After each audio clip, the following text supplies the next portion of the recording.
I happen to become very good friends with Alicia, who runs Heavy Wrestling. Mm-hmm. She's the drummer for Kelly Osbourne. She's drums for Ozzy in the office, not in the office, in the studios. Her and I have become friends, and she's a very smart girl. If you want to look it up on YouTube, it's Heavy Wrestling. And now this is a girl that's hooked up with big music stars. And she says the same thing as our business. She said, they think Ozzy's crazy. He's not crazy. He acts crazy in front of the camera, acts like he's fucked up all the time. He ain't fucked up all the time. You can't be a businessman and be fucked up all the time. Right. She said, but they believe in his persona. She said, now it's the grandkids that come and believe in his persona. She said, that's what wrestling needs, is one person for them to believe in.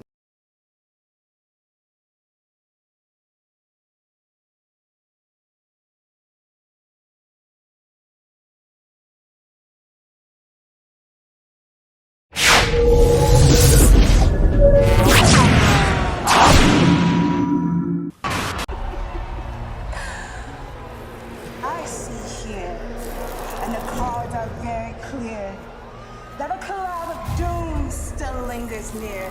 But don't rush your fate. It's never too late to clear the slate of your fear, of our violent hate. Because I do, that the cards now speak to you. No hero that you pick can ever stay true. We will see you very soon. What in heaven's name are you talking about? You know, and we all have our 15 minutes of fame, and I'd like to take a couple of my 15 minutes to talk about the rights and the wrongs in the world of professional wrestling. WWE Championship. This match is for the ECW World Heavyweight Championship. The World Heavyweight Championship. The match and new NWA Heavyweight Champion of the world. We appreciate you guys coming out and taking your time to support women's wrestling in America. This match is for the AWA World Heavyweight Wrestling Championship. Hello, everybody, and welcome to another episode of the Rights and Wrongs of Pro Wrestling Podcast. And I am your host, Mr. Green. Thank you for tuning in. Thank you for downloading or catching us on YouTube or wherever you found it. I appreciate you and your time very, very much. Well, we are into another week of WOW Women Wrestling Reviews. And of course, women's wrestling news, but I'm gonna cut down a little bit of the news today because I did receive a message, and because of the subject matter, I'm gonna focus on that for a little bit here. Okay, so let me pull my stuff back up so I can be able to address these things properly. All right. I was the recipient of a message, and I will not go into whom or who we're talking about because I don't think it's fair to either party to do that. I would just say that this message was in relation to I think we'll say hiring practices that WOW may have. It had been brought to my attention that apparently someone within the company, I guess the position that he's in isn't important. Obviously, he's not on-screen talent. Apparently had a domestic charge against him some time ago. Now, having said that, if you've listened to this, I try to be as fair and I look at it from as many sides as I can so that we are not to misrepresent anyone or anything. And I will try to do that in this case. So, as it is, I will say alleged individual. So it came to me, I got a message, and I think that this was presented as concerning for some of the persons on the roster.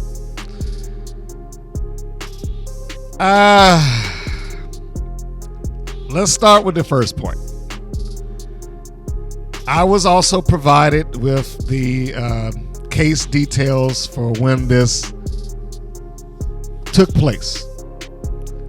And it is, we'll just give the year, and that was 2015. So, I shouldn't say 2015, the offense date is 2014. So we're essentially closing in on an exact 10 years at this point.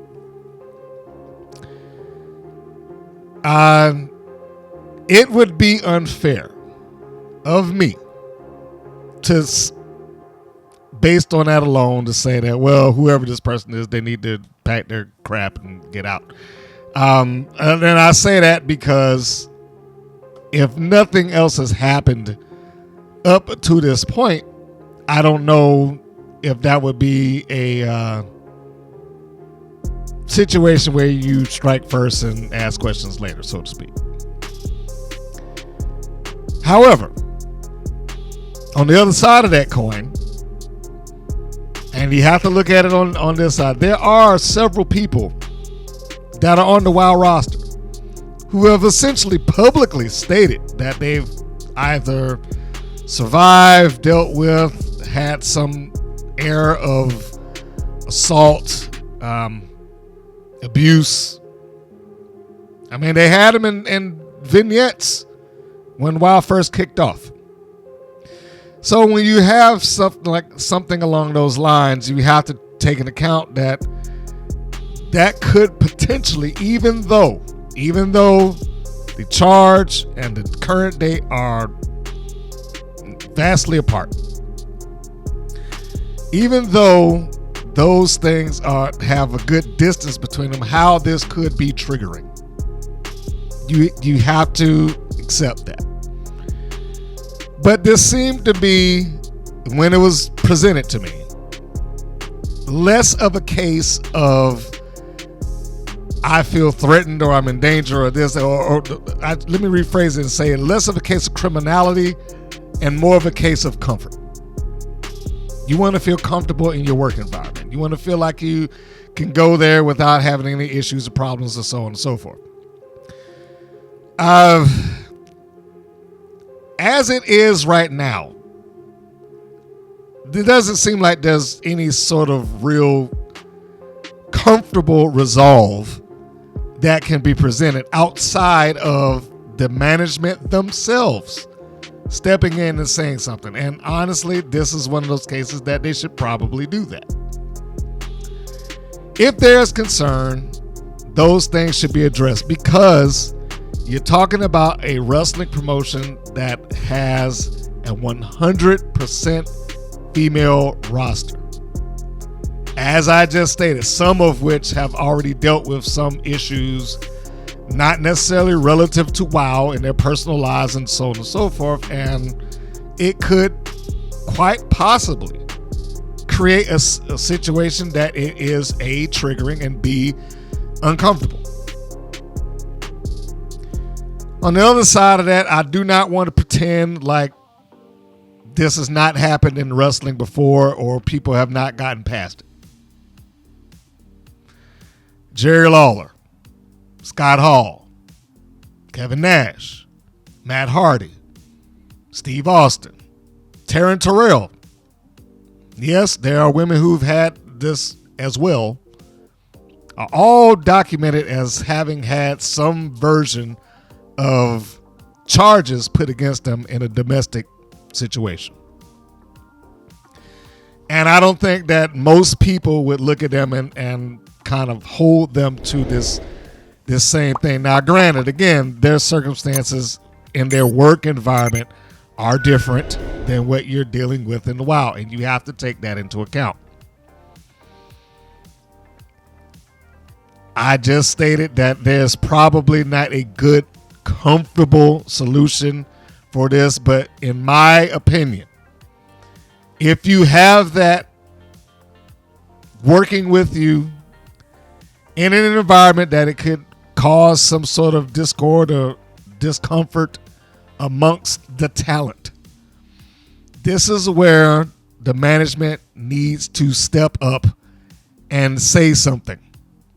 Not necessarily, hey, you're fired, but even if it's just a mass email amongst the people, amongst your roster, that might be something. The better solution would be if I were going to be offering public, suggestions here. Because there's no way that WoW as a company could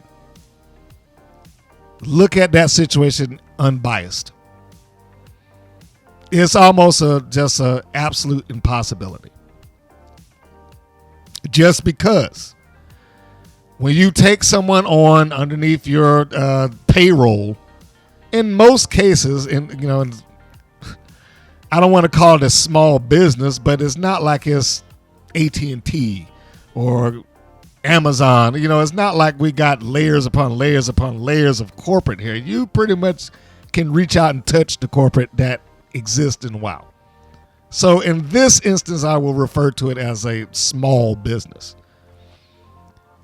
So that being the case, it's going to be very difficult to not have a side one way or the other, or in some cases, just turn a blind eye. We've heard this situation earlier, and I am not trying to connect dots between this situation or what happened with the Tonga twins several months ago. They got on their own stream, and they said that they had some issues with a male backstage. So I don't know if I would consider this an isolated incident, but there's clearly some level of concern. Otherwise, this would have not come across my desk, so to speak.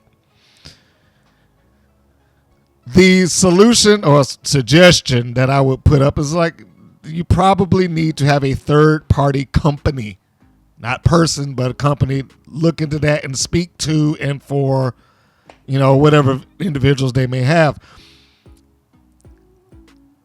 That'd be the only fair way that I can see this taking place. Because at the very least, as a company, WoW should be trying to make everyone believe or feel comfortable in the place that they work. That's the very least that you can do.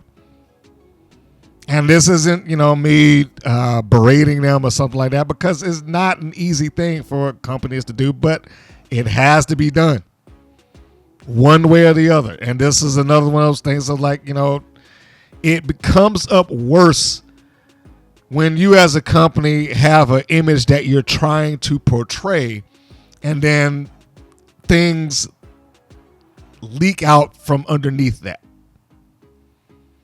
It's not an apples to apples comparison, but it's kind of like Cosby, let's just say. One of the things, what he did was horrible, but what made it worse, or the cherry on top, is that he had been portrayed as America's father for years. And then you find that out, right?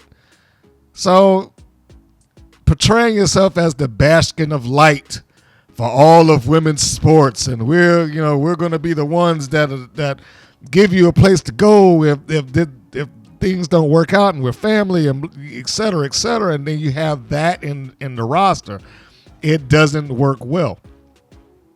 Again, probably a good thing to have a third-party entity mediate that, and mediate it to the point of this. If anyone there has issue, whether that be a situation that was warranted, you were talked to, you confronted by, et cetera, by whomever this individual is, they should have a safe place to be able to present that without fear of, I'm not going to be involved in WoW anymore. They're going to let me go. And on the other side of that coin, like I said, to be fair, if this person who has this offense on their record, and unfortunately, your records is like school. You got a permanent record. If they are working in WoW, and this has gotten out, and it does make someone uncomfortable, that person should be doing stuff to try to put people at ease, especially when you're in an all-women's environment. Even if that takes, hey, look, I'm going to therapy, or I'm taking a step-by-step class on how to do this, control anger or whatever the case would be. And I'm not saying that they have an anger issue or something like that. I don't know, because I only have the one, actually two papers to look at as far as their past is concerned, as it relates to this. Now, we all know that doesn't necessarily mean that there hasn't been another incident. It's quite possible that it has, but I do not want to say that because, again, I don't know. Without any other proof, I can only speak on the one that's in front of me right now. Without any other proof, I cannot say that this is some sort of ongoing issue. But, again, there's a bare minimum on both parties that they should be doing in situations like this. One, for the person that is hired that has this on there and has gotten out and is making anyone uncomfortable there, they need to be doing steps to try to alleviate that discomfort. And on the other side of that, like I said, if for whatever reason roster members feel uncomfortable approaching management about it, that does not speak well on management, by the way. If you are at somewhere where it's like, look, I don't even think I can because I'm afraid of what might happen, doesn't necessarily speak well on the management. But in this case, they may need to find a mediator and present that. This is my concern. I want it to be looked at and talked about and discussed fairly. So could you use this company, person, et cetera, to mediate this process? And I do not expect it to be simple, and I do not expect it to be easy. But I'm just saying these are things that have to be addressed one way or the other. Otherwise, you're going to get another situation that you had with the Tonga twins, where somebody's going to leave and they're going to have some words about WoW or whatever the case may be. And WoW may just stick their head in the sand and just wait for it to blow over and go away. And that's not the way that they should be doing things, but it happens with companies all the time because they can wait you out. So all of this to say, and I will reiterate the point, this because I don't want it to sound as if, unless something else is going to come up and somebody tells me, oh, well, this actually happened. But as it is right now, this feels more like a situation of I want to be comfortable in my work environment rather than a case of active criminality. So it is going to be, I don't want to say the ball's in WoW's court because I don't know if WoW management even is aware of this at this moment. But they do need to begin to address situations such as this. They do need to begin to recognize that there are persons there that may be uncomfortable with things such as this. I mean, the closest example that I could give anyone as to why this might be triggering, or you might want to think about what you're doing before you proceed in this situation, is if you haven't seen it, you should watch it. Quiet on Set. It's a perfect example. because here you had a company that dealt with kids primarily as their stars, but yet they hired people who were noted as having I'm not looking for a nice way to say it, a comfortable way to say it, legal issues as far as predatory practices. And then when they left one company, Nickelodeon, they just went to another one. Disney, same deal. They had people stand up and fight for them in court. Like, well, if that happened, then they must have caused a problem. You must have tempted him into doing it. That's not the guy that I know. And you're always going to get that. You're always going to get that. You know, I don't care what that person, who it is, if they did anything wrong, somebody's always going to be willing to stand up and defend them to the bitter end, no matter what the crime. And to be clear, I'm not saying that this is a time bomb waiting to happen. I'm not saying that, well, you did it once, you're going to do it. I don't know that. But what I will say is that if nothing else, as a company and as people that's on the roster, there should be some level of preventative measure that's put in where this can be talked about without the fear of, you know what, we don't need you anymore. we might not be booking you tomorrow. Because that is unfair. What you do not want is 5, 10, 15 years down the line, a documentary be made about WoW and them ignoring things. We tried to tell them that we was uncomfortable with this, and then that happened anyway. You don't want that. Now is their chance to be preventative. Now is their opportunity to show that they do care, and it's not just words. And same thing with some of the roster members. Like I said, the best suggestion I could give as it relates to that is that you may need to find a third-party mediator that can at least address your issues with WoW. Now, the problem with that is that it would probably take some level of solidarity amongst the roster in order to make that happen. That's the only downside. Like, I would say 90% of that roster would need to be in agreement. Like, hey, if this is what's going on and so-and-so is uncomfortable with this and we want to make sure that she's okay, this is what we should be doing. We need to, lack of a better term, have a union or at least unity in this situation and address that situation before it just gets ignored, and then something happens. If it does, we will not wish that into the universe. We will not breathe that into life. If I'm going to have my way with it, if I'm going to say anything positive here, hopefully this person's past is exactly that. It's the past and they can move forward. But make the persons that you're working with, that you're going to be around during tapings and whatnot, make them comfortable. And that's going to fall on multiple people's laps in order to make that happen.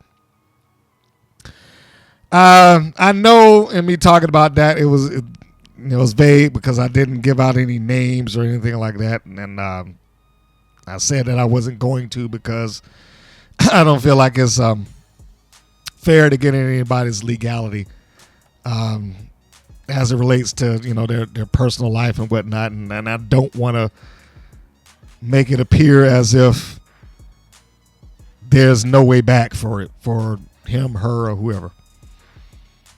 But there's no way around that. It has to be a concerning thing within that roster, backstage, cast, whatever you want to call them. It has to be a concerning thing of some description. Otherwise, I wouldn't have seen it. So I'm pulling and hoping for the best as it relates to that. There's not a lot of news that's been going on in women's wrestling, other than we got a couple of appearances and title changes and whatnot. We all know that the former NWA Women's Champion Camille has appeared in AEW basically as Mercedes Moné's heavy. She's got her or her diesel. She's there to help defend or protect her employer. Rache Chanel, who has been in wrestling on the independents for a few years now, won for the first time the Diamonds Division Championship, as presented by, of course, Reality of Wrestling. This is the same Reality of Wrestling that forged the Black Diamond Ivory Robin also, who you may know as the Disciplinarian.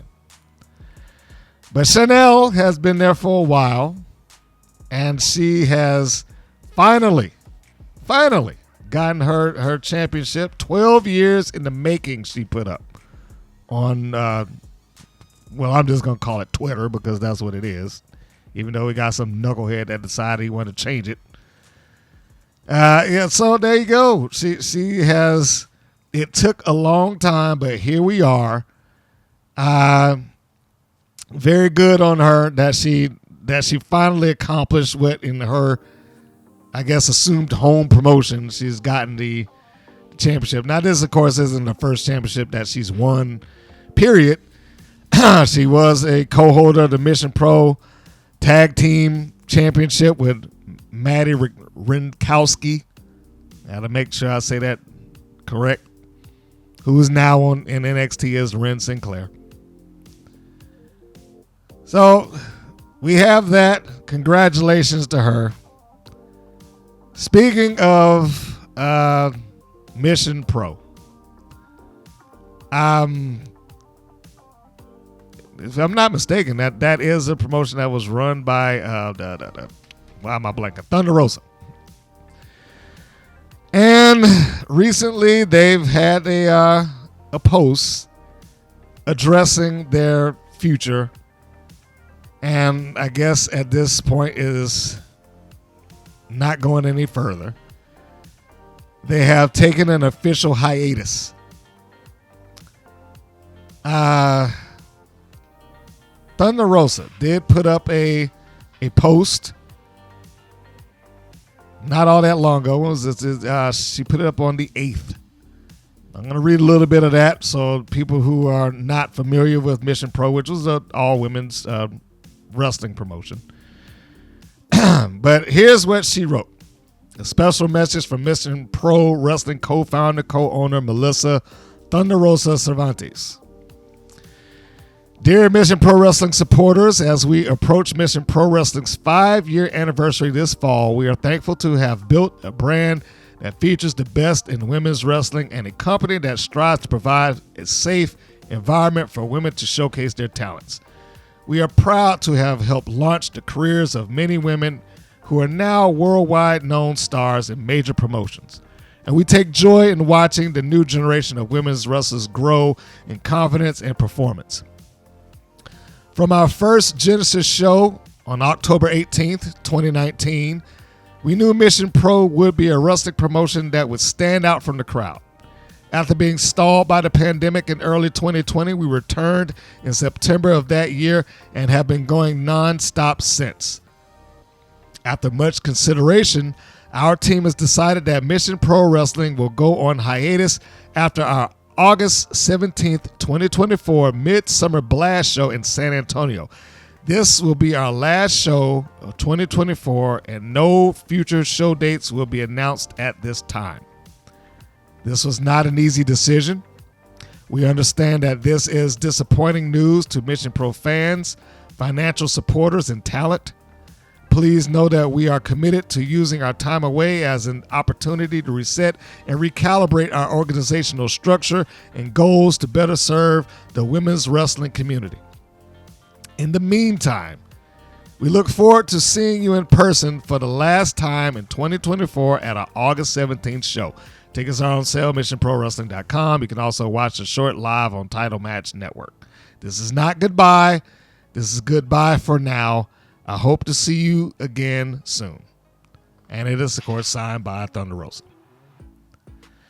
So, it's unfortunate. But I also have to say this is another one of those reasons why I say I couldn't just put WoW over as the sole outlet of women's wrestling. There's plenty of them. And this being one.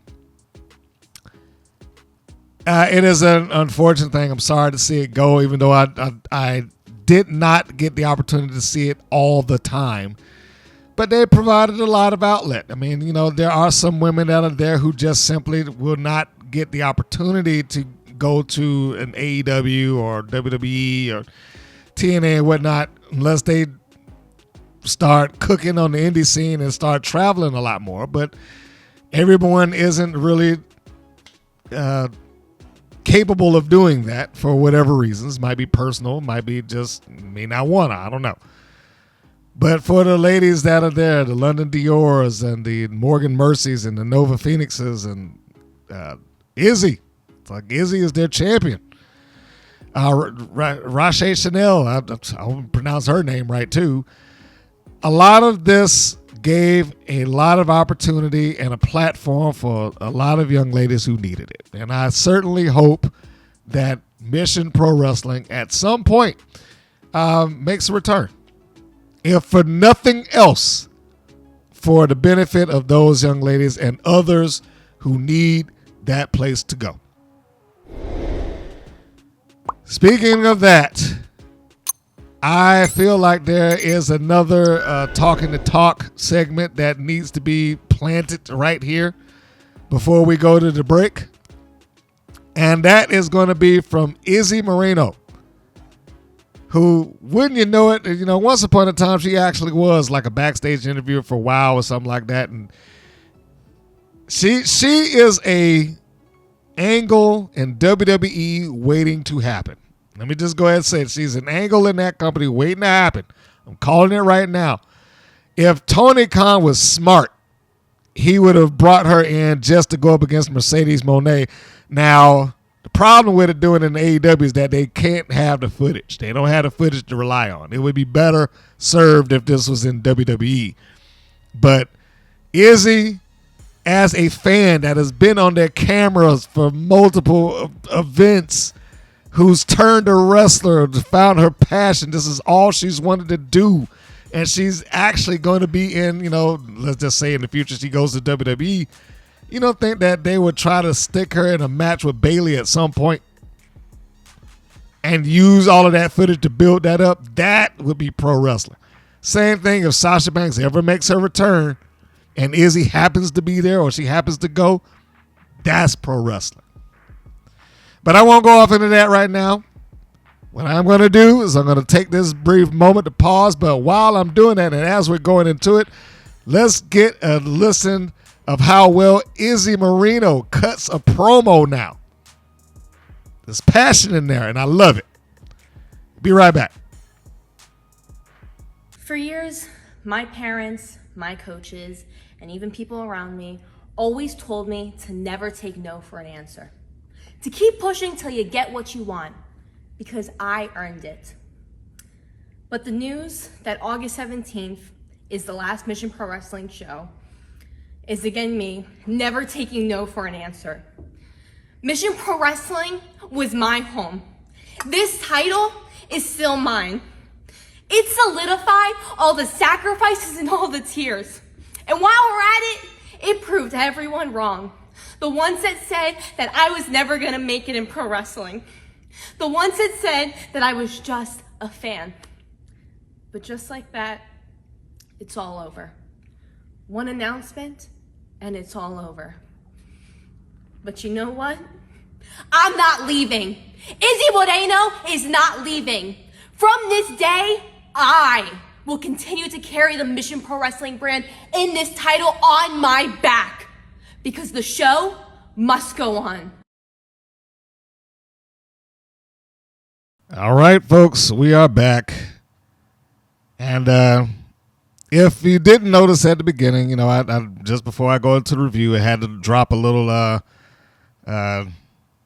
respect for the Booker man that we lost recently, Kevin Sullivan, one of the great minds in professional wrestling. And I just wanted to sidebar a moment to say, you know, I probably began to appreciate him more as a backstage personality rather than him in front of the camera. Now, he was great in front of the camera, too. But realizing how smart he was about things was just, you know, fantastic. And it's two things that really struck me when I thought about Kevin Sullivan in hindsight. One, the whole devil worship thing. Because when I was a kid, one of my best friends, we went to the store, we picked up wrestling magazines, you know, fairly regularly at that time, and he was a large part of the reason that I even began to see wrestling outside of the WWF at that time. But at that point, he was absolutely convinced that Kevin Sullivan works with the devil. Which, you know, now again in hindsight is hilarious to me because, you know, you go back through some of those promos, he never said that. It was all theater of the mind, and he did describe it at one point. He pretty much said there was nothing that he could say that would outdo what was in people's imaginations. So he used terms like Habuda Dean and he says some, I don't want to say nonsensical stuff because a lot of the things that he said were actually real things and real locations, which brought me to the second point of something that I like that he did, and I really didn't think about it. It was one of those little nuances that you get in the out of a pro wrestling personality. He always talked about, you know, having traveled to Singapore and, you know, stuff like that, and he would mention locations that sounded fantastic, but they also could sound very made up. But he talked about that, and I forget which interview, you know, there's been so many. But he talked about it saying, look, I actually did go to Singapore and the Himalaya and this, that, and the other. And because he was working as a wrestler at the time. And he traveled and, you know, of course, saw the locations that he was in. And he said all the places that he brought up were places that he had seen or, you know, visited or whatever the case may be.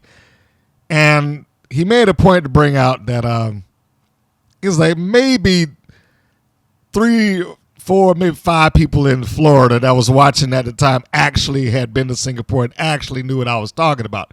But for those 3, 4, 5 people that did go to Singapore and had seen what he was talking about, that was, you know, enough to I guess lay in not the seed of doubt, but a seed of reality. Because if you had somebody that was there that had gone to Singapore and they asked him, like, yeah, that's the real place, it gave him, even in small part, an air of credibility that most people couldn't do. I mean, that's part of the reason that he did a promo on ECW on Taz, just to kind of, I don't know if he did it specifically to piss him off, but he said, what is he going to say about Tasmania? He never even been there. You know, it was for the Tasmaniac, it was just a gimmick. And of course he didn't like that, but it was true. Whereas from the mind and the mouth of the Taskmaster Kevin Sullivan, he actually had been, and he could drop those little seeds of reality in there just enough to create doubt of whether he was BSing the audience or not. And I loved hearing about little stories like that, and I thought his guest booker thing was really interesting. If you haven't watched it, I believe they, unfortunately, he's passed, as we know, but since that passing, they have made that available. So if you weren't one of those people like me that might have bought the DVDs back in the day, you can see it now for free on YouTube. So I would check that out if you're interested in that type of wrestling history and psychology and things like that. So there you go. I just wanted to sidebar and go off into that just for a moment. Here we are now going into another WoW review. This is going to be the review for episode 248. The title, Demonic Duo. This aired on August the 10th, and this was the 100th episode of WoW. They deserve congratulations, and it should have been a bigger deal, but they did not make a big deal about it, and it didn't really feel any different than any other episode, so I guess it meant nothing. I will be honest with you and say, some of you may have heard in the podcast last week that it was moving time for my child, and I was not at work that particular weekend. Now I do have it set up so I can watch it. I have a Tableau DVR. I don't get any paid by Tableau to say that, but it's a nice little DVR that's built around your antenna. So if you have, if you're a cord cutter, it's a nice thing to have. If you have stuff that airs on television that you over the air television that you want to watch, such as a WoW. I have it set to record that week in, week out, just in case, right? But I have to be honest and say that it took a lot for me to watch this episode. Like I genuinely kept finding other things to do rather than watch this. Like it was there, it was sitting on the device, and I'm like, maybe I need to be cooking right now, or I should be doing some laundry, or did I start playing Xbox, or did I start looking at TV? And then, I was doing everything around watching. Well, I had absolutely no desire to see this episode because there was nothing here of any interest to me whatsoever. I mean, it top to bottom, this is just a series of what felt like at least two random matches, and two matches that just seemed to never end and never go away. I just did not like this episode at all. And I'm sure somebody out there is like, what are you talking about? This episode was great. I know I can come off like I give WoW a hard time.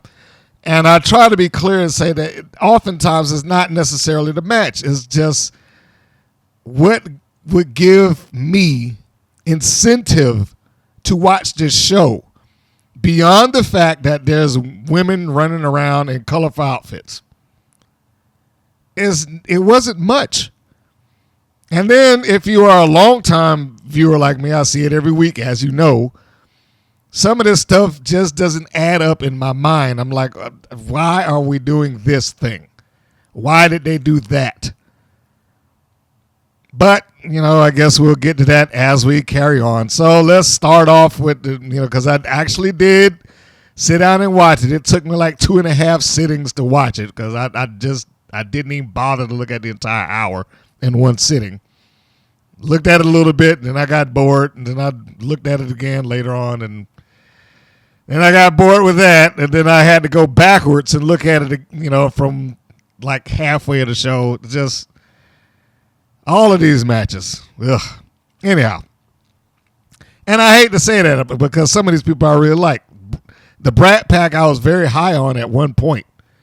But then WoW happened to them, and that was that. So the episode starts off with the commentators putting over last week's main event and McLean pitches to the opening match. So they made that pretty short and sweet and jumped right into it. The first match on the show was a tag team match. The Brat Pack facing Spring Break 24/7, which I immediately looked at as like, okay, this should be a job match. It should just be a squash and be done. And they couldn't even do that. I hadn't realized until I saw the opening video, and I'm going to suggest a while that they don't continue doing this because if you don't have good intro videos for your people, then you probably should not make a big screen version of it. But they opened up the video, or opened up the match, and they both have their intro videos leading them in. The problem I had with it isn't necessarily that. It's not like the Brat Pack's intro video. There's nothing Brat Pack about it. It's outdated video. That's video that they had when they first got there, neither of which shows them as a team. Or, like in Gianna's case, she's upgraded her look and presentation since then. We don't see any of that. But that was less egregious to me than the whole spring break 24/7. It's like, what about these two makes them this party team that Nigel Zane and Dave McClain try to make them out to be? I mean, you don't really see any vignettes about them where they're off in some party somewhere or amongst a bunch of people or dancing or whatever the case may be that you define as a party. The closest thing that they have to them being these, quote, spring breakers that exist all year round, 24 hours a day, 7 days a week, is these two by themselves running down a beach, possibly either very early in the morning or very late at night. I'm going to say they probably shot that early in the morning. But other than that, what about that is supposed to be so significant to their party lifestyle? I mean, if anything, it looks completely lame, quite honestly. I'm like, just, this is it? This is your party? I mean, I would do better just to say, hey, why don't we just book a party bus and have them drive down through Los Angeles, get some extras in there that they can have some fun with or whatever the case may be and shoot that. If you're going to go into it, go all the way or don't do it at all, because I didn't realize how generic a video that they had until I looked at this video. There's absolutely nothing there, and I really question, like, okay, well, what about them makes them any different than any other incarnation of the beach babe wrestlers that WoW or Glow has ever had in the past? Because they all do the same video. Let's just run down to the beach together. Seriously? How does that look like some sort of party environment? I just saw some people on Facebook the other day who were probably twice the age of either one of them at this massive party. And there was no doubt about it. I mean, it was wall-to-wall people, lights and blow up those like wavy inflatable men and tables of dominoes and spades and people packed up in the pool and not to mention the adult party favors that was there, the bottles of whatever you wanted and maybe a stop by the dispensary or two. But anyway, the point being is that you could look at that and visually say those people are having a party. Spring Break 24/7 is just another generic team with a name slapped on them that doesn't mean anything, and they have not done anything to help push the narrative of whatever it is that they're trying to pass off at. I'm not even sure if we hear them even speak. So I had very little interest in this. I watched the match, and clearly, well, let me not say clearly because I don't want to assume. I would guess that Gigi Gianni taking the bulk of this match was probably in large part to protect BK Rhythm a little bit. That would be my guess. Now, of course, they started the match off and BK Rhythm does a rap. What she said here was not important because these things are not going anywhere. And I love them both. I really do. I like the Brat Pack, but they are dead in the water. They don't do anything. They don't go anywhere. They barely win any significant match. And the fact that this match was competitive, I was like, that is another step backwards for me.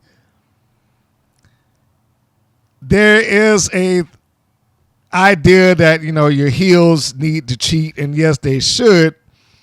But them cheating in this match was more like cheating because they had to do it to win rather than cheating because, just because we can.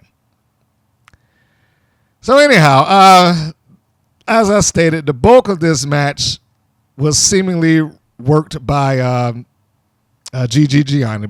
BK Rhythm did get in there, but it seemed like she was doing the heavy lifting, she being Gigi. And she, like I've always said, she looks good in the ring. I cannot knock her in-ring work.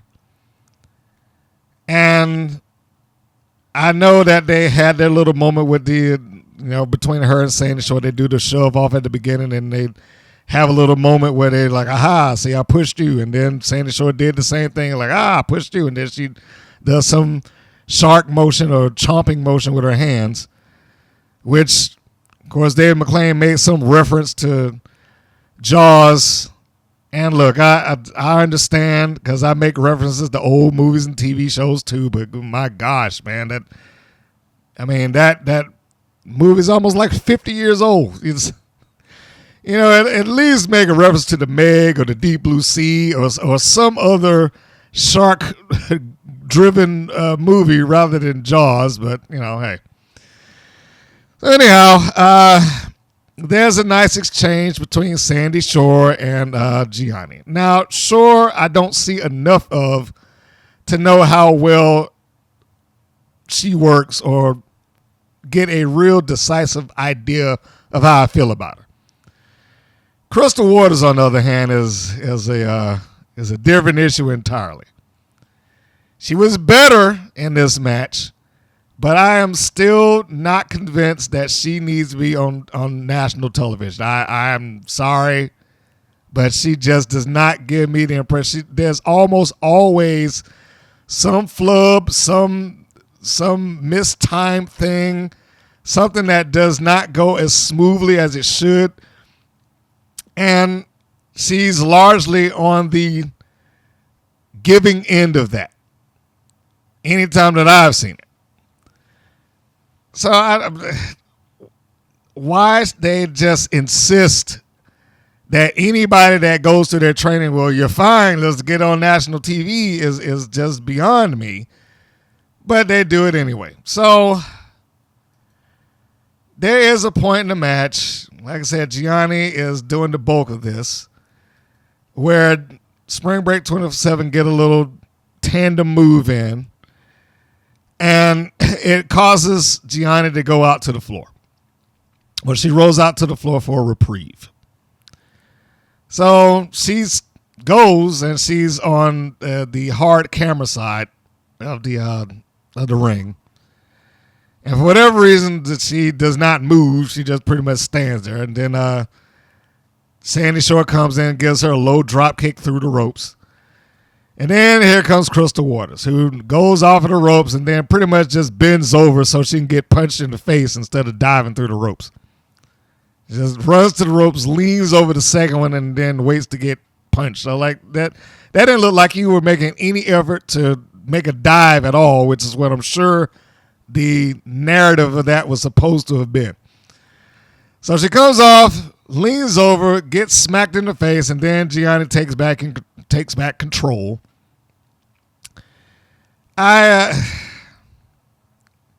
This is one of those points of like, don't have her doing things that she is not capable or cannot do smoothly.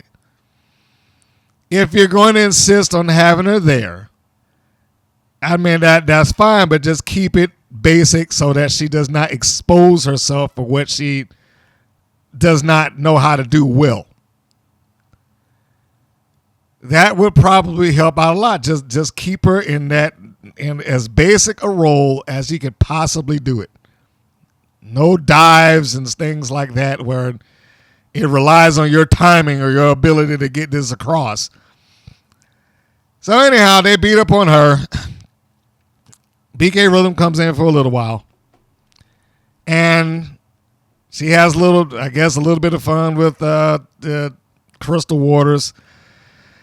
She does get a point where she has not a return, but she turns the tide a bit when she gets placed up on the second rope. Gianni comes over there to do whatever it is that she was going to do. We'll never know. Waters is able to push her away. This is, of course, after the tag of BK Rhythm. Gianni gets back in, and then she being Crystal Waters, tries to do a high cross body. Gianni basically does the Samoa Joe spot when she just walks away from it, which is great. But again, the match in and of itself was fine. I just personally, and I'm not going to say that this is right or wrong, I just personally thought for a team like Spring Break 24/7, which is a dumb ass name, they gave too much to them. In my opinion, they have not been presented as anything other than a glorified job team. And I've said before, somebody's got to do it. So I'm not knocking, your role, because everybody's got a part to play. But if you're going to be the job team, just be the job team. Your job is to be there and allow the other team to look good. And that's what it should have been. There shouldn't have been some sort of struggle for the Brat Pack to get over on them. They should have just been able to beat them and been done. So at the end of the match, we see Gianni get ready to go for her power slam, which I assume that's what it was, because she did use that as a finish at some point, the over-the-shoulder power slam. Waters breaks free. She tags out to Sandy Shore, and Gianni tries to cut it off, but she's too late because Rhythm's like, look over there, she tagged. Sandy Shore comes in. She does the cleanup, and she sets Gianni down. Nice neck breaker and stuff like that. Now, for whatever reason, Sandy Shore decides to tag back off to Crystal Waters. Waters goes up to the top rope after a nice backhand from Sandy Shore. And they get not they. Crystal Waters gets the pin. I did like the breakup of the pin by BK Rhythm. When she comes in from behind, and Sandy Shore just standing there and pretty much just clips her knee out from underneath it, causing her to fall into her partner. So I thought that was good. But again, it felt like it was wasted on this team. That should have been the innovative finish for someone else, not Spring Break 24/7. So after that, Rhythm tosses Shore out. Crystal Waters is caught looking at what happened to her partner, and then does not see Gianni come up from behind. She rolls her up and pretty much beats her clean with that 1, 2, 3. There's no grabbing of the tights or anything like that. So in that regard, I was fine, but I just did not like that they had to go through that team and give them what they gave them. They should have had a more definitive win, in my opinion. I'm not saying that it was wrong. Not saying that my decision or opinions about that is right, but yeah, come on. Spring Break 24/7 hadn't done much of anything. But if I'm going to be fair, at this point, the Brat Pack probably hasn't either. It was too competitive for a job team. That's all it is. So, next segment, a video package highlighting the feud of the everlasting, never-ending, non-stop top tier in Ariel Sky with her new partners. This is what the third one in line. I wrote the question down here. Can Ariel Sky maintain friends? I mean, what happened to the mother trucker saying, hey, you got a friend in us? They ain't been seen by her again. And what happened to the All-American girls? Now she's just going backwards down the line. Just whoever can pair off with me. And it's already in place. God, another 6-woman tag on the horizon. Anyhow, before I go getting upset about that, it highlights the feud. David says that there's a strong friendship between Ariel Sky, Stephy, Slayz, and Jay Boogie. I wrote, how is this friendship stronger than the other friends that Ariel Sky allegedly had? Like, what in this is such a strong friendship? I mean, we've literally seen her come out and be saved by these people like once, maybe twice. Hadn't heard anything about it. It's just, all right, They're coming out here to save you. So why is this different? Why is this one different? Why should you care that we are going into a third 6-woman tag with Ariel Sky and her rotating cast of partners against Top Tier? And Top Tier, whatever things that they had looking good for them as joining up as a team or whatever the case may be, seems like that is long gone because they just will not get out of the orbit of Ariel Sky. It's like we just have to keep doing this over and over and over again. Every time I see this, I question like, why is their creative director thinking that this is a good idea? This is so stupid. And Ariel Sky should have moved on from this. They already had the biggest blow off on this match that they were going to get. The Freedom match was, which in and of itself is a rushed match, but at least they had it. But it's like it just keeps going on and on and on and on. The only thing that happened here is that it went into another segment / match, and it's Gloria Glitter representing Top Tier taking on Stephy Slayz, and the video package of Top Tier is outdated. Another video package that they showed on the full screen, completely outdated. This is a team. Why have you not shot something with them as a team, or at least cut together footage of them in action as a team? They're showing everything that they did from like the video package that was shot probably like a year ago. So anyway, let me not get into that. So moving on. David talks about Ariel Sky couldn't be manipulated and won her freedom. I was like, seriously? She couldn't be manipulated? Ariel Sky, and I'm not talking about the woman playing her. We are talking about the persona of Ariel Sky. So let me be clear about that before I say anything about her. Not the person, the character or the persona. But Ariel Sky has been an idiot from start to finish. How is it that she has not been manipulated? She was told what to do from the moment that she got there. And then didn't have enough brains in her after getting benched and beat up on TV to go groveling back to Coach Campanelli, who just, all right, well, if you want to be part of it, then you could be my water girl if you lose. If you win, you could get into the group. Isn't that manipulation right there? I mean, she didn't have to say yes to that. Though neither one of those terms theoretically were going to be good. That's why I say she got what she wanted. It's like she wanted to be part of Top Tier. She got it. She was the Water Girls. The only thing that she was missing is that she didn't get a tracksuit and she wasn't part of the heel team.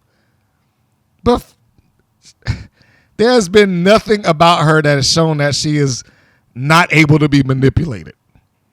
And her freedom. Did she win her freedom? I mean, she has done nothing else but be involved with Top Tier one way or the other. What freedom did she get? She's constantly dealing with and or around Top Tier. So the fact that she's not their water girl, what difference does that make? It didn't make any difference. None.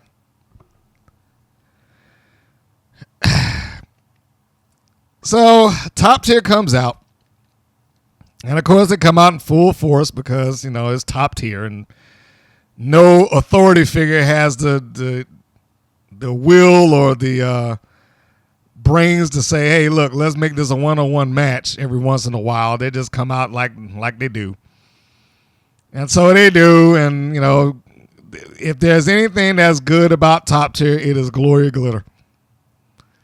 She lives that gimmick, not just there. She's pretty much that when she's Delilah Doom on the indies, and she's, pretty much Delilah Doom by everything but the name in WoW. I just wish that she had a better person talking for her than Campanelli or Crush. Because if the only thing that you can come up with is like, yeah, she's the master of the stair, the step aerobics or something like that. Now, come on. Just give something that could be useful in terms of putting her over being competitive.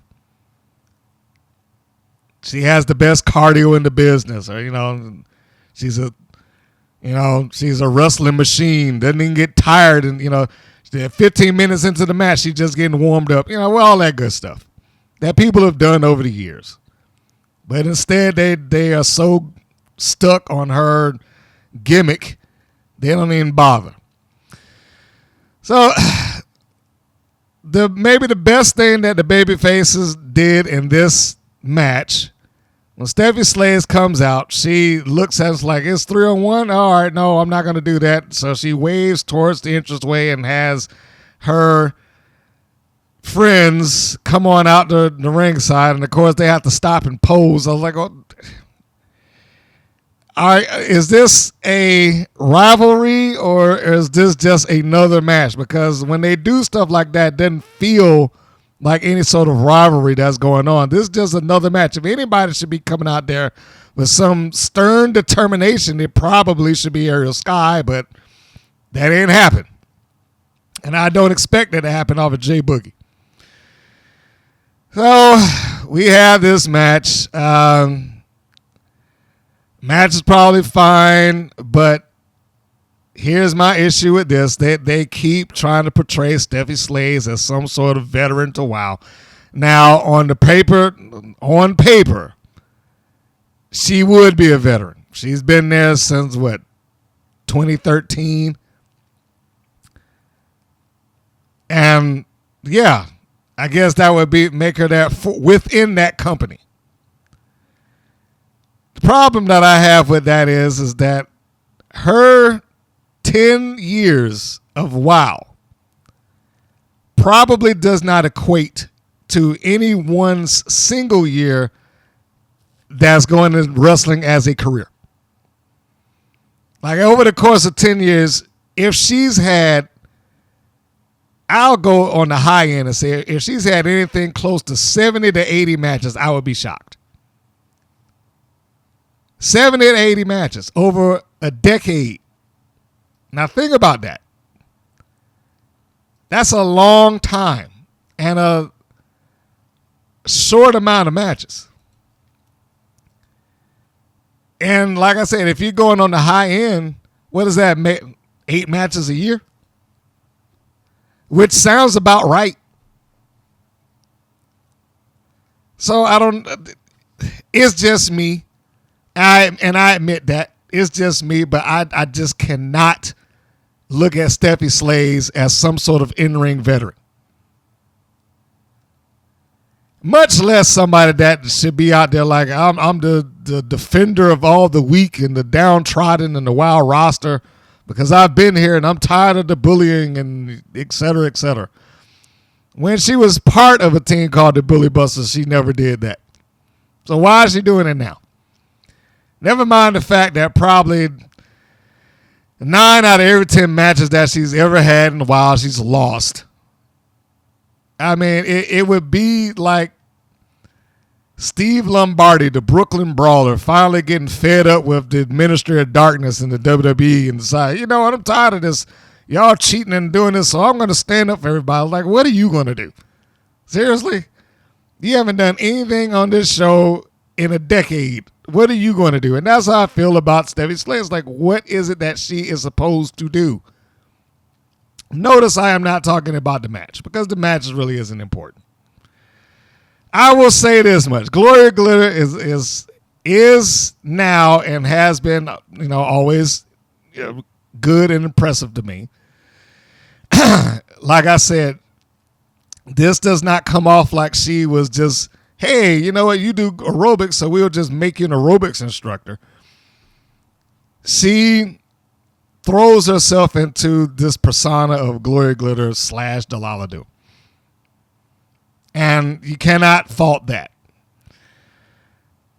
important part of the match is there is a segment where Stephy Slayz is placed in the corner, of course, the heel corner, and Top Tier began choking and pulling her hair and all that stuff like that as Glitter walks the referee away.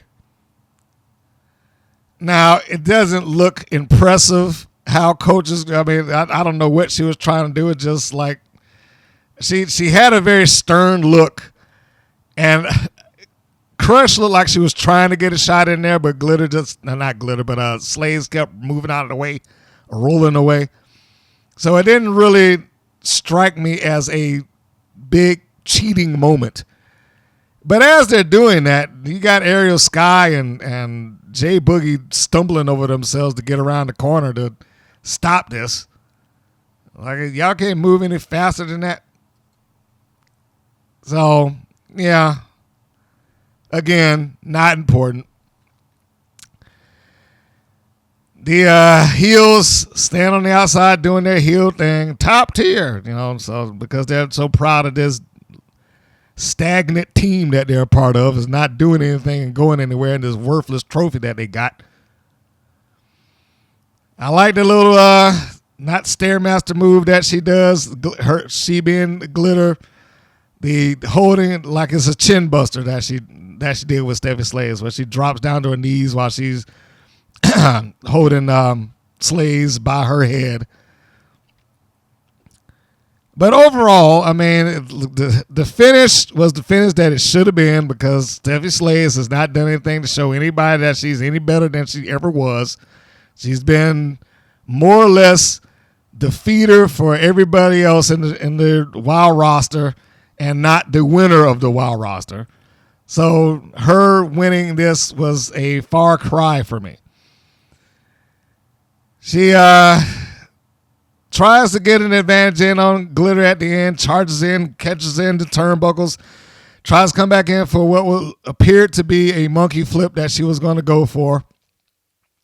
I don't know if that was going to be her way to try to win a match or not, but and of course it didn't go anywhere because Glitter countered it. Glitter comes out of the corner. She catches her by the arm, spins her through, gives her knee lift, double hooks the arms, and then gives her I was going to say a pedigree because that's pretty much what it is, but aerobic annihilator. And 1, 2, 3, she wins. I mean, so again, why am I even concerned with, care about, looking forward to seeing them do some sort of 6-woman tag when not only have we seen it multiple times now, but Glitter just beat Stephy Slayz more or less clean in the middle. And then they they just run out of the ring. They all get in there and they look like they're about to beat up on it. Then Jay Boogie and Ariel Sky like, no, you're not going to do that. So there's that. There's their little face off at the end. They prevented the confrontation. One of the things that got me when I was looking at this, when the baby faces come in at the beginning, some of the fans behind the talent that's on air, man. And I hate to talk about some of those people, but they just look like they just came in for a free meal or something. Like it's like they had no interest in being there to watch the matches. Just, hey, this looks warm. Let me go on in here. I was like, did y'all just drag some of these people in off the street? So, yeah, that was another match building to another pointless outcome. Hopefully the third time will be the charm for them, and then their creative director would have gotten a fill of this crap and moved on to something else by now.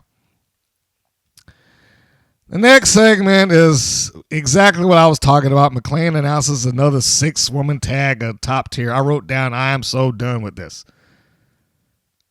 And also in bold red underline, how is this the best women's wrestling? Question mark, question mark, question mark. It is pitiful. I wrote that down too. And creatively dry. So I just don't know. Jeannie Buss probably would be better just handing all of them just wads of money and just say, just go off and do what you want to do. That'll help women's wrestling right there. Let me just cut y'all all individual checks to go off and do what you want to do. Anyhow, next segment. Wild promos, the next match, the Mighty Mites versus Animal Instinct, and I was not looking forward to that. I mean, I like the Mites, and I think there's an upside to them. But I also don't think that they're going to go anywhere because of things like this. I mean, yes, have they defeated Animal Instinct before? Yes. But I believe, I don't have anything to back this up, but, so take that with a grain of salt. I fully believe that Wild probably feels like there's more to gain off of Animal Instinct than the other way around. So I'm not holding my breath on the fact or on the idea that the Mighty Mites might do something significant in this company. They opened us with the same thing that we had with the other matches. We got the on-camera video packages that they're producing. Cody Collins has such a stupid intro. Yeah, I mean, what is with this looking longingly into the eyes of my dog? What point is that supposed to get across? The idea of having a wrestling dog trainer is stupid enough. I mean, say it again, it is stupid. It doesn't go anywhere. It's not going to do anything. It's not going to be relative to anything that happens inside the ring whatsoever. Other than it gives her the ability to have some dog puns, the same way as Katarina Jinx, the walking cartoon, gets the ability to walk around and talk like 1960s Catwoman. So what is any of this nonsense for? So getting back to the intro video, what is the point of that? Somebody should be calling the cops of her, the way that she's looking at this dog.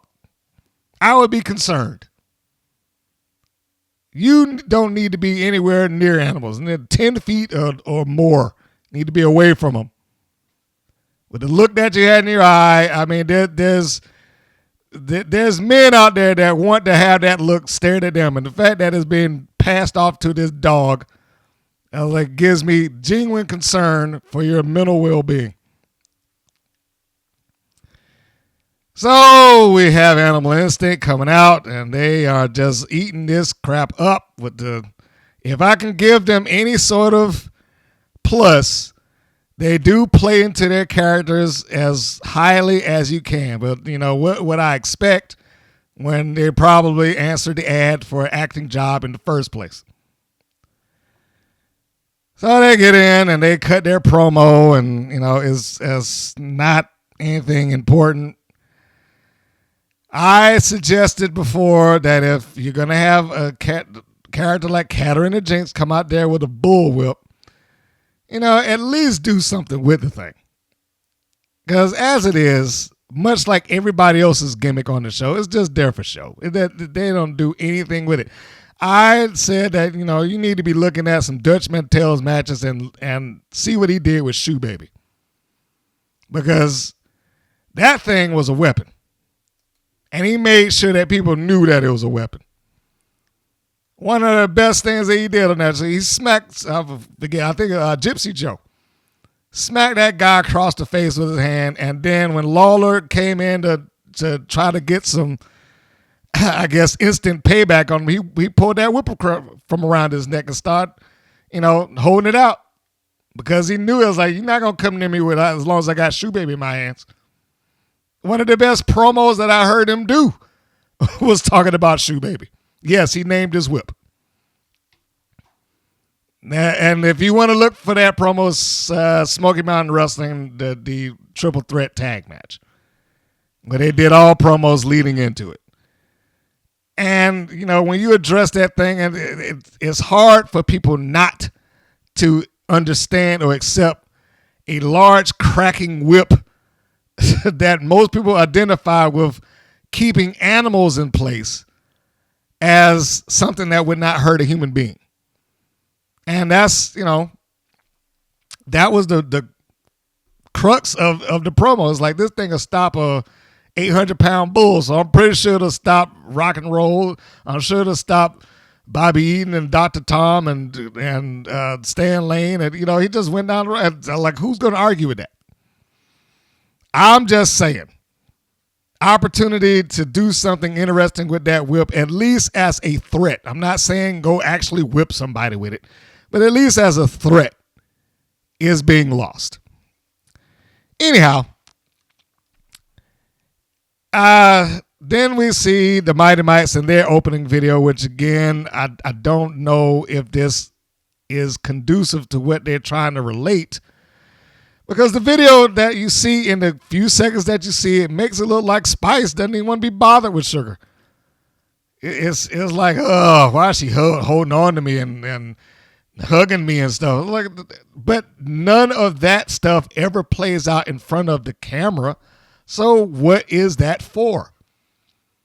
It's those small things, because when she comes out, none of that is relative at all. They look like they're perfectly in sync with each other, smiling and going around shaking hands, and with everybody around ringside and whatnot.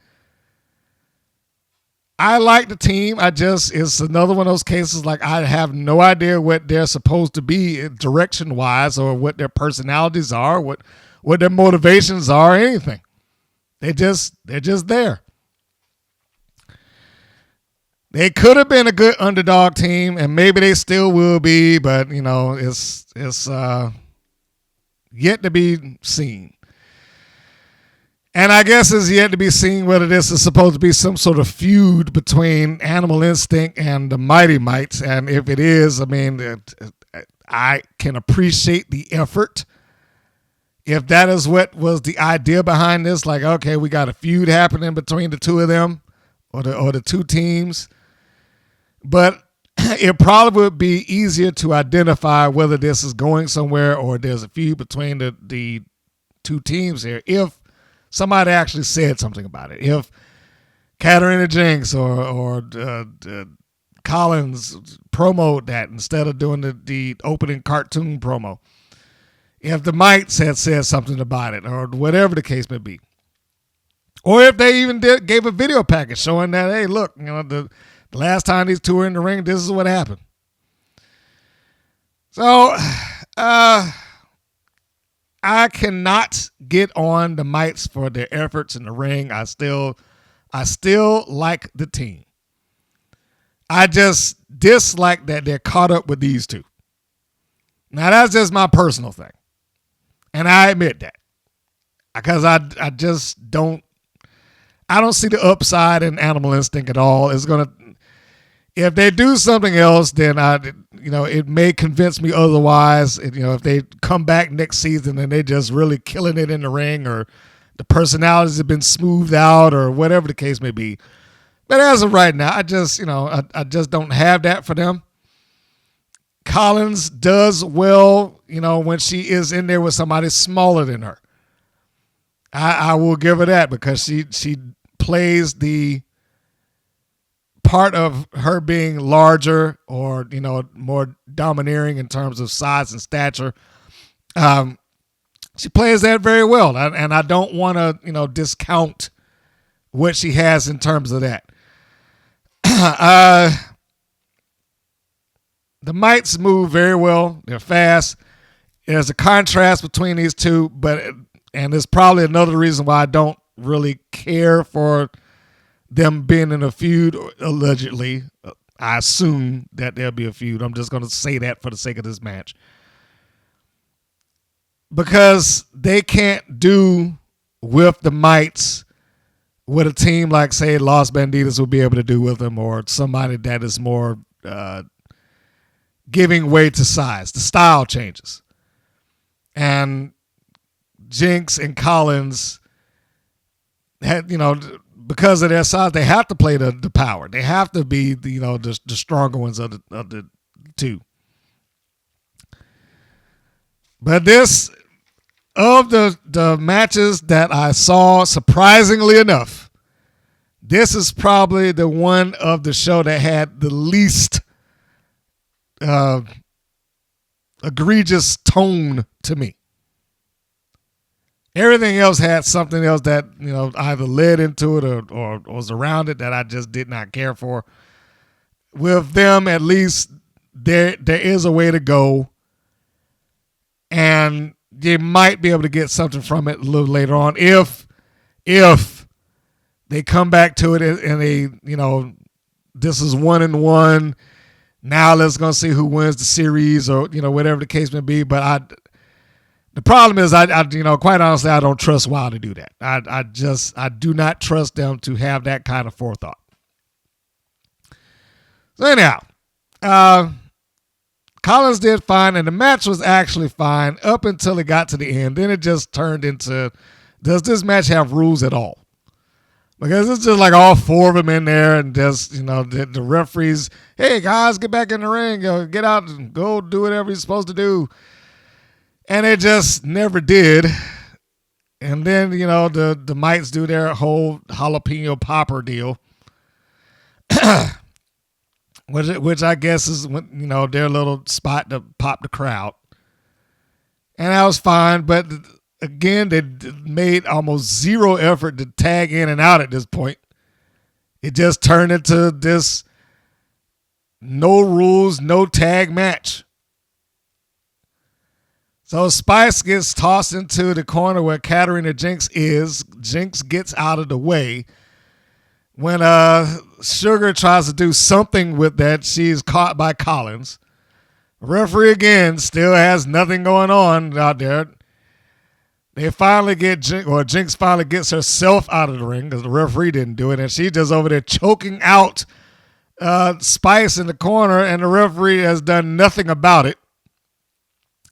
And then it's all four of them. Suplex by Collins on Sugar, somewhat Uranagi slam on Spice by Jinx, and then the referee counts both of them down. It's just like, all right, I guess this is fair. 1, 2, 3, as both Collins and Jinx pins both members of the Mites.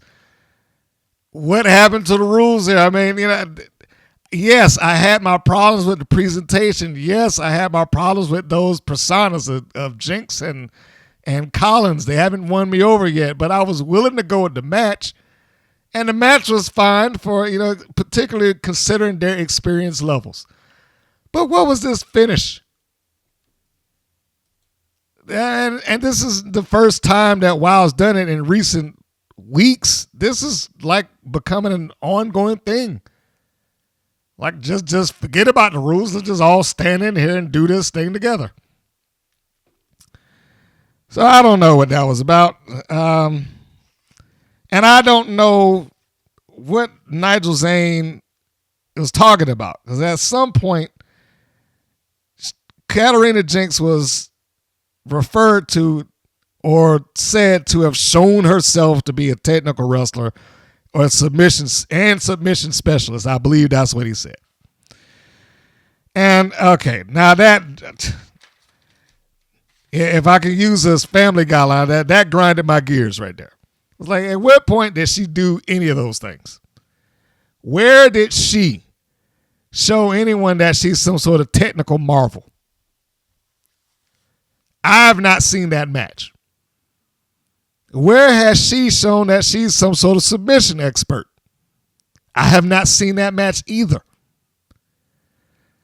It goes back to me saying that if you're going to have a commentating team, they need to be a trusted voice. And every week that Nigel Zane talks now, he goes further into being a David McClain clone. He no longer has a voice of his own. This is what I've said this for months. This is what happens when they're down there with him, because McClain will he's overbearing in that regard. And I don't mean that to say that he's, somebody out there probably say, yes, he is annoying. I don't mean it that way. What I mean to say is that because he's there at the commentating booth, it's hard for the other ones to oppose that or present a different viewpoint. Last week it was phenomenal because Jessie Jones was there and she could say the things that should be said for the nonsense that they would bring up. But without a voice like that there, this is what you get. When they're just like, yeah, she's an expert. She's a submission specialist. Like, really? When? How? When did that happen? So we'll move on from that. Next segment, Dave McClain began selling next week's match and the main event. And it's pretty much rinse and repeat whenever he's talking about whatever show's coming up next. You don't want to miss this one, fans. It's always that. And I wrote, why should you even care about this main event? As he sells next week's match and he sells the main event of this show. And again, I was like, why should you care about the main event? What here is so compelling that you would like, man, I need to watch this. There's almost nothing here. I mean, it's a title match out of nowhere with a pair of teams who haven't interacted with each other at all. Well, I mean, I shouldn't say at all because they probably did months ago, but they haven't interacted with each other leading into this. So why is this I don't want to say no win. That's not what I mean. A match that you can't miss. Why is this qualified as that? How did they even get a title shot in the first place? This, I just said it, I'll repeat it. This is why I'm so happy that Jessie Jones got there, because when I see stuff like this, it only backs her up as the voice of truth there as the heel, which shouldn't be, but it is. Like, wins and losses mean nothing in WoW. Because you can just get a match. You can get a title shot just because you want a title shot. Wins and losses don't mean a thing. So we go to the next segment, and this is Siren cutting a promo with the tarot cards. I love me some Nina Monet. I think she's a very talented woman. And I got the chance to shoot matches with her and see her cut promos and all that good stuff, preceding her getting hooked up with WoW. And I'm happy that she got a chance to be on somebody's national television and show her talent. Having said that, I did not know what this promo was about. It sounded very convincing, but I was like, what are you talking about? So we get that, and man, you can listen to it for yourself. It's about, a little less than a minute. And I wrote, I suppose they're supposed to be scary again. I suppose. I don't see it, but I suppose they're supposed to be scary now. But the only thing that I can compare this off to, because we have somebody who's trying to be scary on the other end, if we are going to call the Wyatt Six the equivalent of Stephen King's It, or something thereabout, then the monsters here on WoW are Goosebumps. Or Are You Afraid of the Dark? They're like the PG-13 of a horror movie. You know that, okay, they're trying to be kind of spooky, but you also know that because the parameters of that, they ain't but so far they're going to go. It's like when somebody was like, is Happy Death Day a scary movie? It's like, this movie's PG-13. There's only, what are they going to do? The most they might be able to get to you is a jump scare. That may be it. But they're not going to show any knives going in anybody. They're not going to show any blood. They're not going to, it's like those things that you're worried about out of the rated R movies, that ain't happening. And that's what this is. Whatever spookiness that they were trying to portray, this is about as far as it's going to go. Sitting in front of some candles and flipping over some tarot cards and talking in a spooky voice. That's about it. And this just felt like filler. Like they came back from a commercial, did that, and they're like, all right, we'll be back. So like, yeah. So yeah, it just felt like a filler spot to me. Then they went to, I shouldn't say went to. Then they come back from commercial. Then they come with the heels entering the ring. Siren and Chainsaw with Angelica Dante. Nigel Zane spends most of the intro of the heels trying to convince the viewers that Siren has refocused Chainsaw back into being a monster. And they pretty much act like the last match that Siren and Chainsaw had never happened. Like it didn't exist. And that bothered me too. Same rules apply. Commentators should be the trusted voice. If you're going to say things that you know that you're redefining your history with, you probably need to be taking a different approach. And that's what this was. It's like, she's got to I was like, how does she have her refocus? You just lost. Which was the whole reason that I went into this main event. Like, why do I care about this? It ain't been a month ago that these two not only lost, but pretty much lost in record time to a team that was just paired up that day. Oh yeah, fine. They're sisters and they might have trained together. But officially speaking, they didn't make any sort of debut until then. In fact, one of the persons in the match was debuting that day. And the other one was a jobber to the stars for most. Then all of a sudden she came back and neither Siren nor Chainsaw could handle her. So now, after having seen that and the Fierce Sisters defeat these two in like 2.5 minutes, bell to bell, now I'm supposed to be like, oh, well, they're going to take on the Mother Truckers. I wonder who's going to win. This is so absurd and stupid. I can only guess that some of this is just shown out of sequence. That's the only logical explanation. I hope that that's the case. Because if this match chronologically follows the Fierce Sisters match, like why? I mean, they aired it that way, but I'm saying they may have shot it and edited another one. And if that was the case, then shame on them for putting it out of order. If it wasn't the case, then why should we be concerned about them? Other than the fact that the Mother Truckers came out there and like somehow they're terrified. No one else has acted this way around them at all.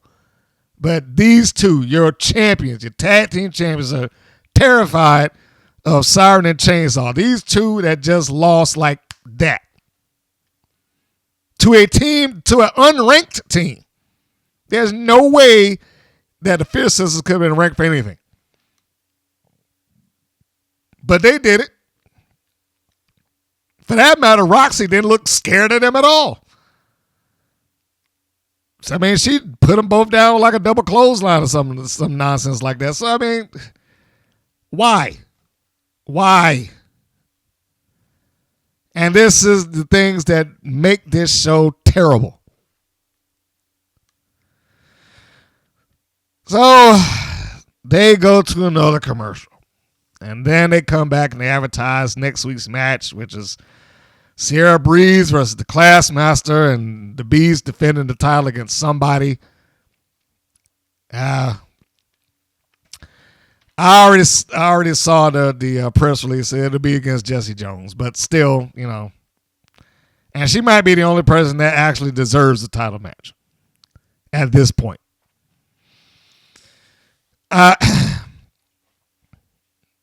They come back out of that segment into the main event match. The Mother Truckers come out and Nigel and David do the honk honk simultaneously. It does not stop. Zane has just morphed into being David McClain. Oh yeah, sure, the voice sounds different. But the words that come out of his mouth outside of calling the match itself are David McClain's words. You don't believe me with that? Listen to the match where he goes honkity honk honk.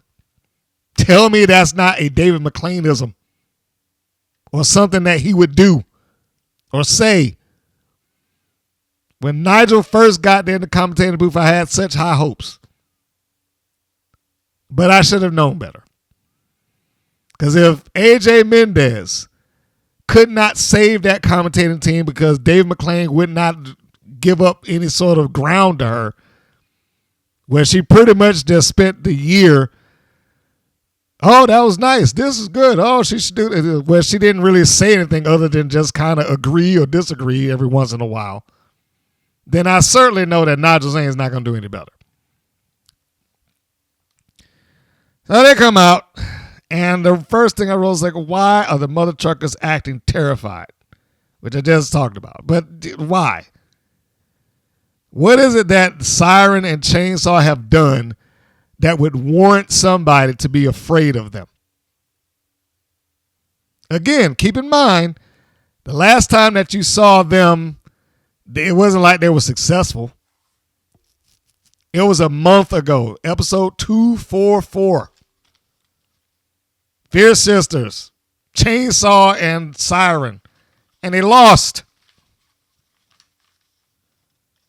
So where's the spookiness at?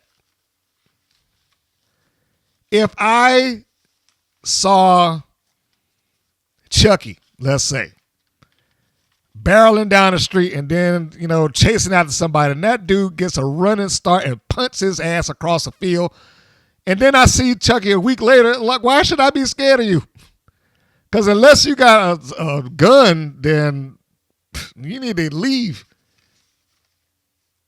That's what that's like. It's like you took what was a potentially terrifying thing, and then you just yanked that away from them. There's nothing there. But they're trying their best to get them over as being scary and spooky and, all that stuff. So even when they start the match, they being the mother truckers are like, I don't want to get in there. You're going to, that type of thing. Basically doing the comedy routine. And so they're having their little comedic moment in the match. And then for whatever reason, Holly Swag decides that when she gets in, she's going to walk backwards towards the middle. So she walks backwards and then she bumps up against Chainsaw. And then there's, no, I don't want to, just goes out there, grabs her mom's leg, tag out. And then without any rhyme or reason, then Chainsaw just tags out. It's like, oh, okay. So Siren comes in and then, I guess Big Rig Betty feels a little bit more comfortable with her. And because Siren stoops down and looks at her weird, she's freaked out by it. I was like, oh, all right. She licks her hand and like, oh, okay. So seriously, these are the things that are supposed to be so weird and creepy that I don't want to be bothered with you. So they kick the match off after she does a little exchange like, I'm going to hold this hand up. No, this hand. I'm going to grab you. Then I'm going to pull you in. And there's a headlock. Big Rig Betty gets the headlock off of her and she charges in and she squashes Siren in the corner. We know that this Siren is basically going to be perceived and presented as the weak link of the team. Well, I shouldn't say weak link. I don't want to say it like that. But she's the one that was probably most likely to drop the fall. And I was right. But we'll get to that. So Big Rig takes her out of the corner. I guess somewhere along that, the timing might have been a little rough. Because it looked like Siren just dropped out of nowhere when it could have or should have been a bulldog. I assume that's what it was, or a faceplant of some sort. But I can understand why she did, because the little stutter step that Big Rig did looked like she was about to go down to her knees and face plant her, but she just never did it. Which is why I was like, this is probably every reason that Holly Swag is the one that goes in there, bumps around. I don't know how mobile Big Rig Betty is at this point. And that's not a knock on her. I'm just saying I honestly don't know. So she takes that as a cue to go down, and she sells it the best she can. And then you got, a Big Rig like, all right, I got her. And then Siren gets up on her knees. She gets a side kick in the face. And this is where Swag is ready to come back in the ring because it's Siren the Voodoo Doll and not Chainsaw. And apparently they're terrified of the monster Chainsaw who's been on such a destructive path, I guess. They do a tandem move on Siren. They drop her down. Swag gets a little cocky and starts dancing around the ring, but as soon as she gets over the Chainsaw, like, okay, and she stops. And Siren then immediately cuts it off by raking the eyes.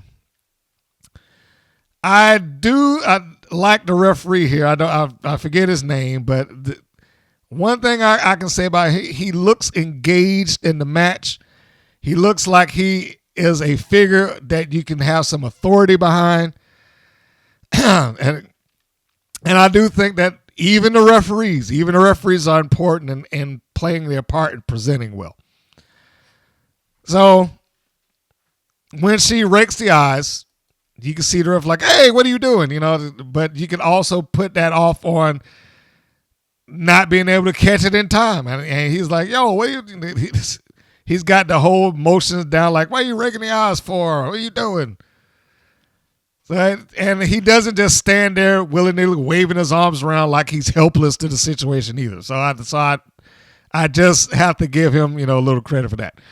Siren tags in Chainsaw. They, then walk Swag over, and then they do a double suplex on Holly Swag, which pretty much tosses her from one corner to the next.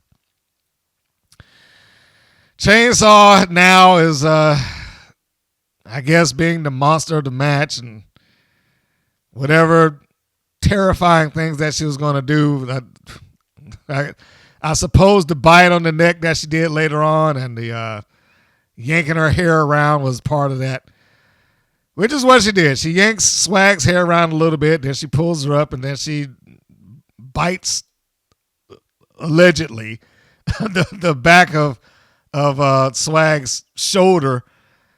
And other than the hair being away, I'm pretty sure she didn't come close to her skin. So it didn't look all that impressive either. It looked like they may have stumbled a bit and got him into the corner. Now, I have to reiterate one thing I said about Chainsaw, almost every time I've seen her. The fact that she is a monster does give her some leeway in her style, and that she does not have to be overly smooth. You want her to get better, but because she's supposed to be this uncontrollable thing, she doesn't have to be as polished as some of her colleagues. However, you don't also want to be dangerous. It looked like they might have stumbled on each other, and that could have, if that were the case, that could have been nasty. But anyhow. So Chainsaw puts Swag in the middle of the ring, and then she does a stomp, and Swag rolls out of the way. Chainsaw puts her back, and then for whatever reason, without doing anything else, she's just like, all right, well, now it's time for the splash. Even though I fully missed when I just tried to stomp at her, I'm going to throw my entire body down on the mat, and that'll be better. And it wasn't. So she does that, sells it for a second or two, but she sells it more like irritation / frustration rather than being hurt. I'm fine with that. Because again, theoretically, she's supposed to be a monster, although this is the wrong place for this match. This would have made a lot more sense when Chainsaw was still undefeated or had lost rarely before we got to this point. But she's been beaten several times now, so the aura of her being this unstoppable creature is dead. So Swag gets her. I didn't get this spot coming up either. So Swag gets put on the ropes after Chainsaw misses the splash. She gives her a shot or two while she's on the ropes. Gets ready to whip her off. Swag reverses it, and then she just stands there. Chainsaw just stands with, showing that she cannot be moved. And whereas it is a great visual, and Swag did what she could to put over the size, the power, the strength that, I can't move this woman. The other side of that logic was, she literally could have just let go and walked over to a tag partner. I mean, seriously, she does the spin. She's holding Chainsaw by the wrist. Chainsaw does not bother to grab her or anything like that. She stands there for a little while like, nope, no, it can't move me.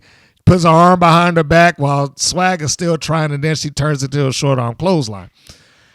And the sequence was fine, but like I said, if we're going to look at the other side of the logic of that, Swag could have just as easily just let her wrist go and went over there and tagged him out. So Chainsaw takes Swag back into the corner. She tags off to Siren. Siren gets in there and gives her Herb and Holly Swag a shoulder block to the back, because that's how they put her into the corner, which could look painful. She takes Swag out of the corner with a Northern Lights suplex. Tries to get her with a senton, misses that. Swag gets caught by Siren again, walked back over into the corner with Chainsaw. Clipped out of her stance by Siren. This was a nice tandem move that they did here. When Siren sweeps out the leg, comes in with the knee, then Chainsaw comes in with a hip attack, and then a cannonball by Siren on the other end of that. So it was just, 1, 2, 3. Boom, boom, boom. And, of course, as we all know, it is a standard Mother Truckers match. You get Swag in there, and she has to go selling, because that's what she does. And then Big Rig has to come in for the cleanup. I don't know what it is that Chainsaw was looking to do. She hoists Holly Swag up on her shoulders, and she yells a little bit. Swag is able to get off, and whereas a couple of seconds ago she could not move this woman, she slides back, shoves Chainsaw on her back, and then Chainsaw takes off running into her corner. Siren then tags in. Holly Swag then tags out. So Big Rig comes in, Siren comes in, Chainsaw stays in. She Big Rig Betty ducks underneath the clothesline from Chainsaw. She nails Siren. She gives a couple of shots to Chainsaw, which I guess she isn't afraid of anymore, at least for the time being. And then it comes down to Big Rig and Siren in the ring. Swag on the outside, meanwhile, tries to do a high crossbody off the apron into the arms of Chainsaw, which she's promptly caught and then nailed across the barricade on the outside. Meanwhile, on the inside of the ring, we got Big Rig Betty, who nails Siren. I don't know what they call it. It's a stunner. I forget what he calls it, but hits her with a stunner. She sells it great. Just does the old timber spot or drop. I should say bump. 1, 2, 3. They're done. Over with. They survive another one. Meanwhile, Angelica Dante did absolutely nothing at ringside as a manager. And remember earlier when I said that Siren had come in and refocused Chainsaw, at least that's how it's presented by Nigel and Dave McLean. It only gave me rise to look at them and like, when you do that, it really makes Angelica Dante a little less valuable. I'm not going to say worthless, but she becomes a little less valuable in this situation. Because all credit to them doing anything else or getting Chainsaw back to her monster roots or whatever the case may be, all of that falls into the lap of Siren in this case. They went out of their way to make sure, yeah, Siren, ever since she's came back, David, she's done this, that, and the other. Dante seems pointless now, honestly. She does not seem like she has a purpose there, because if you have a Siren coming in there to be the voice, to do the talk, and she's being credited as the one that's supposedly focusing this monster or bringing her back to being a monster, then there's no reason for an Angelica Dante. You don't need dual managers or a proxy and a manager. It's just a waste of a spot. So we saw that they pinned not they, but Big Rig pinned Siren with a stunner. And following the match, we get the aftermatch promo where they still put over the fact that they're monsters. Like, are they gone? Are they gone? You know, they're doing that. We got to turn on the extra country for the WoW audience. So they do that. Swag is like, I'm glad you beat them zombies. So like, I don't know why they are. I don't know what marching orders they got that they had to make sure that they put them over as being, you know, make sure that people know that they're scary or whatever the case may be. But they probably need to throttle back on that unless they're going to rehabilitate that team altogether. Because if you're not going to do that, then it just makes the tag team champions look silly.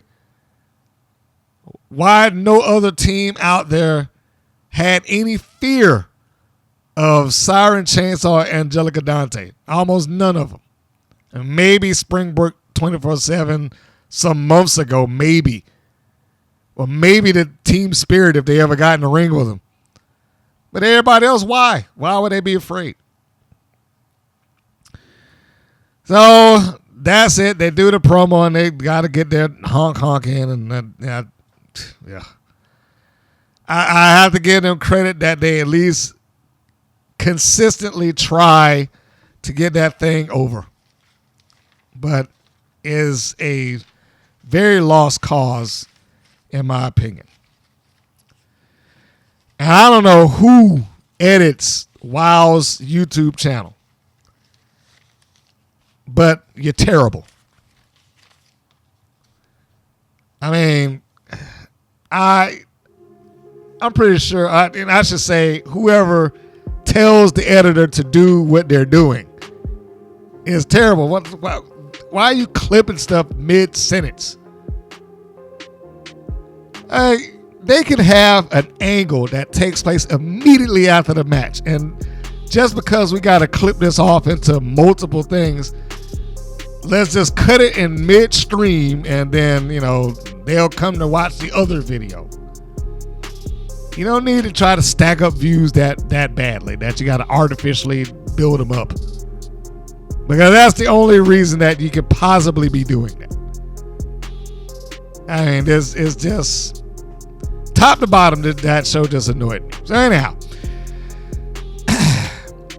having gotten out of that, here's where we get to the preview of the next episode. And if you're not wanting to hear it, now's your time to skip ahead. The preview for the next episode is episode 249. This will be episode 101, and I guess the chronological numbers don't matter because if they were going to do something special, they should have did it for this one. Episode 100. That was a good milestone for them, but I guess they didn't really care about it. The title of it is going to be Jesse's Dream. And here's their preview. Jesse Jones is back in the ring to call for a title shot against the biggest, the baddest, the beast. Will Jesse have what it takes to become the next Wild World Champion? Is Jesse's dream to be the champion? And she promises we will all be shocked. Teammates Pep Riley and Sasha Sparks are still vying for a top spot on the Wild roster without the leadership of Ariel Sky or Coach Campanelli as they fight the Los Banditas, Angel Rose, and Sylvia Sanchez. A rematch is at hand between WoW's biggest Australian superheroes, Genesis and Princess Aussie. The main event is full of energy and anticipation, but not everything is as it seems. I hope they can live up to what they're saying. Because it sounds like it might be some swerve or something like that, but I hope that they can live up to what they're saying here. Jesse Jones should have had a match against the Beast a long time ago. But, you know, we can go with the idea that they maybe were trying to build up to this. I could accept that. I have a hard time calling it a world championship, but that's neither here nor there. Pep Riley and Sasha Sparks, I'm not even sure why they even brought up Ariel Sky, Coach Campanelli, because at this point that should be a moot thing. They should have just moved on from that, and if they're going to be the team, they should just be the team. And really, if neither one of them are involved, why are they still Team Spirit? But I would hope that the Los Banditas will win that match, because if they can't beat Team Spirit, then they should just pack their bags and leave. And the rematch they talk about with Genesis and Ozzy, I'm going to assume that they're going to tie this thing up with Genesis over Princess Ozzy, since Ozzy won the first one. I guess whether you're a heel or not in WoW's universe, you are still a superhero. I guess. That make a lot of sense to me. You know, some of them are going to be super villains in this case. Or maybe not super villains, because nobody there gets any heat or anything, and you know, no one cares what their motivations are. I'm not even sure what the motivation is of this. And how is it that Team Spirit is vying for a top spot in WoW at all? They should just be vying for a win. That should be their story. Top spot. Ha! They haven't even come close to that. So there it is. That is the next episode. I'm tuning in for this for Jesse Jones. Pretty much. Anything else that goes in and makes the show better, I will consider a perk. If I had any other match that I would look at and like, okay, maybe I can get something out of this, it might be Genesis and Ozzy. That would probably be the two things that I'm looking into as far as the episode is concerned. I would hope, and again, I really hope that they live up to whatever hype that they're trying to make. And they forgot in this particular thing to mention the Class Master and Sierra Breeze. That for whatever reasons, they're not a part of that press release. But if I was a betting man, it's probably going to be the Class Master going over, because they're going to constantly bring up the fact that she's 6'2". And whatever win that Sierra Breeze started off on, I expect, you know, they're like, well, time to reset it and get back to the beginning of this thing. So that's it. I believe that'll be all that we could talk about in terms of the upcoming match. We did review, addressed a situation that's going on in WoW, and we've got some other little tidbits about wrestling news with Mission Pro and all that stuff out of the way. So I think this has been a full episode. And on that note, it's time to wrap this thing on up. Again, many thanks for those of you that tune in to this weekly in some cases. So thank you for that. If you are just starting, then you can do the YouTube things, like, share it, subscribe it. If you're not listening to this on YouTube, it is available in MP3 form, audio format, on greater podcast platforms everywhere. If you're unaware of where you can find it that way, then you can go on to the WPN Wrestling site, and it is exactly that, WPNWrestling.com. There you can see the 24-hour a day, 7-day a week stream, including matches as far back as 2013, featuring a lot of faces that you may know from various promotions. Now they've grown and moved on, some of which went to WoW, some of which to Ring of Honor and AEW, some of which went to WWE and NXT. So you never know the faces that you might have roaming around on that channel. It's amazing how we talked about having a 24-hour stream of a channel for months and months and months, and then, hey, I'm not going to say that I encouraged it, but I'm certainly sure that I didn't discourage it either on the side of WoW. And, of course, that website is the place where you get the podcast. You can download those as well. It is a center point, a nexus, if you will, for everything that I do and have. So on that, this is Mr. Green saying that this is Mr. Green saying so long, and we will see you for the next go-round. Take care, everybody. Thank you for listening to the WPN's Rights and Wrongs of Pro Wrestling. If you have questions or comments, please contact us via our Facebook or our YouTube channel at the Women's Pro Wrestling Network. If you're new to the WPN, feel free to subscribe to our channel and like our page. We appreciate your support. Thank you again for listening.